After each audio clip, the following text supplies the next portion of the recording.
Hello students, myself Payal Agarwal. Okay. Today our topic is indigo plantation. ठीक है, last video में हमने आपको सेटलमेंट्स बताए थे, permanent settlements, Mahalwari settlements and Ryotwari settlements, ठीक है, और ग्रोथ ऑफ कैश क्रॉप्स, ये हेडिंग्स थे, आपको एक्सप्लेन किए थे. Today our topic is indigo plantation. Indigo क्या होता है? इंडिगो एक प्लांट है, ठीक है. इंडिगो क्या है? एक प्लांट है जिससे क्या होती है, ब्लू डाई बनती है, ठीक है.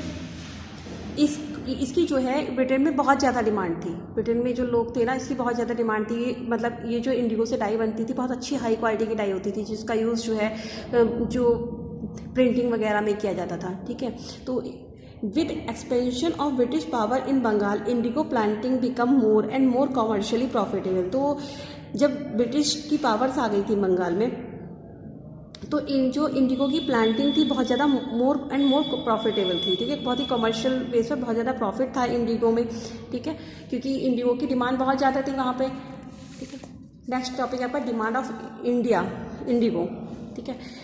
Indigo plants grow in tropical climate. जो इंडिगो प्लांट्स है ना, वो जो है आपका जो ब्रिटेन है, जो वहाँ पे नहीं ग्रो करता था, वो ट्रॉपिकल क्लाइमेट में ग्रो करता है, ठीक है. तो हमारा जो इंडिया है ना, उसका क्लाइमेट कैसा है? ट्रॉपिकल क्लाइमेट है. तो जो प्लांट ग्रो करता था वो ट्रॉपिकल क्लाइमेट में करता था. अब blue dye is made from the indigo. Indigo से क्या होता है? ब्लू डाई बनती है. Another plant name woad grow in Europe. और जो यूरोप में एक प्लांट था, जो यूरोप में एक प्लांट था वॉड नाम का, जो यूरोप में ग्रोथ करता था, जो लेकिन उसकी जो डाई थी वो बहुत अच्छी नहीं थी, ठीक है. वो woad also producer a violet dye. वो भी क्या करता था? एक वायलेट कलर की डाई बनती थी उससे. But the quantity of indigo dye is superior compare to the dye from the woad. जो डाई इंडिगो से बनाई जाती थी उसकी क्वालिटी बहुत सुपीरियर होती थी. किसकी कंपेयर में? वॉड के कंपेयर में. Initially the woad producer pressurise their government to make the restriction to import of indigo. तो इसलिए जो वॉड के प्रोड्यूसर्स थे, जो वॉड को उन्होंने क्या किया था, गवर्नमेंट को प्रेशर डाला कि जो है इसका जो इम्पोर्ट है वो ना हो, इम्पोर्ट इंडिगो का इम्पोर्ट ना हो, ठीक है. तो उन्होंने क्या कहा था, गवर्नमेंट थी, उन लोगों को अगर वहाँ पे हमारे यहाँ से इंडिगो जाने लगता तो क्या होता कि प्रॉब्लम्स आ जाती. वहाँ का जो वार्ड है उसको कोई ले लेता, तो उन लोगों को जो इसको मतलब प्रोड्यूसर थे इसके, तो उन्हें बहुत सारी प्रॉब्लम्स हो जाती. इसलिए उन्होंने क्या किया था, गवर्नमेंट से कहा था कि इसको इम्पोर्ट ना किया जाए. Scenes the quality of indigo die was so good. जो लेकिन जो इंडिगो की क्वालिटी थी वो बहुत अच्छी थी. Manufacturers pressurise the government to ease these import restriction. लेकिन जो मैन्युफैक्चरर्स थे, अगर वो लोग क्या करते थे, गवर्नमेंट पे प्रेशर डाल रहे थे कि इम्पोर्ट किया जाए इंडिगो को. लेकिन जो वॉर प्रोड्यूसर थे वो चाह रहे थे कि इंडिगो ना आए, क्योंकि अगर उनका जो ट्रेड है, जो उनके वो है, वो बंद हो जाएगा, ठीक है. उनका व्यापार बंद हो जाएगा, वॉर जो प्रोड्यूस कर रहे हैं, ठीक है. क्योंकि सभी लोग क्या करेंगे, इंडिगो को यूज़ करना स्टार्ट कर देंगे. Some European countries started producing the indigo in Caribbean island, in some Latin American countries. कुछ यूरोपियन कंट्रीज ने भी, ठीक है, इंडिगो को प्रोड्यूसिंग करना स्टार्ट कर दिया था. और सम लैटिन अमेरिकन कंट्रीज ने भी क्या किया था, इसको प्रोड्यूस करना स्टार्ट कर दिया था. But production from those countries were not sufficient to meet the demand. लेकिन उसकी डिमांड इतनी थी कि मतलब वो पूरा नहीं पड़ पाता था, मतलब सफिशिएंट नहीं हो पाता था सभी के लिए, क्योंकि उसकी डिमांड बढ़ रही थी.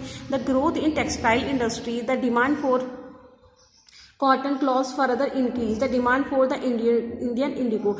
जो आपकी टेक्सटाइल इंडस्ट्रीज थी उसमें क्या होता था, कॉटन की डिमांड पड़ रही थी. अब कॉटन पे प्रिंट करने के लिए, कलर करने के लिए डाई की नीड होती थी. तो जो इंडियन डाई थी उसकी जो क्वालिटी बहुत सुपीरियर थी, तो वो लोग क्या करते थे, सब लोग क्या करते थे, इंडियन डाई को ही डिमांड कर रहे थे. British start focusing on India for Indigo plantation. जब वहाँ पे इंडिया मतलब ब्रिटेन में इसकी डिमांड बहुत ज़्यादा बढ़ रही थी, तो ब्रिटिश ने क्या किया, ब्रिटिश लोगों ने इंडिया की तरफ फोकस करना स्टार्ट कर दिया.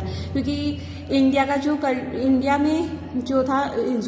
इन्वायरमेंट था, ठीक है, जो ट्रॉपिकल क्लाइमेट था, जो इंडिगो के लिए बेस्ट था.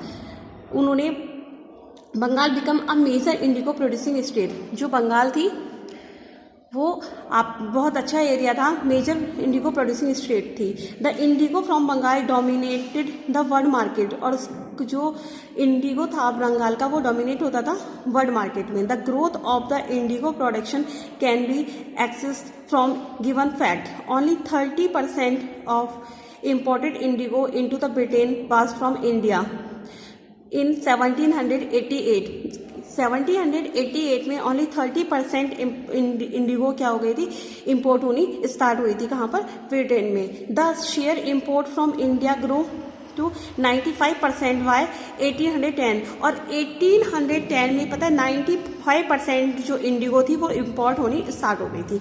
मतलब इन लोगों ने क्या किया था, इंडिया में इंडिगो का प्लांटेशन स्टार्ट कर दिया था। तो उससे क्या हुआ था कि केवल कितना टाइम लगा आपका, 88 से 1810, मतलब 22 साल लगे। ओनली 22 ईयर्स में जो ग्रोथ थी वो कितनी हो गई थी, 30% से, पहले 30% जाता था, इंपोर्ट होता था, अब कितना इंपोर्ट होने लगा, 95%। ठीक है, तो इन लोगों ने क्या किया था, यहाँ आकर कल्टीवेशन स्टार्ट कर दिया था।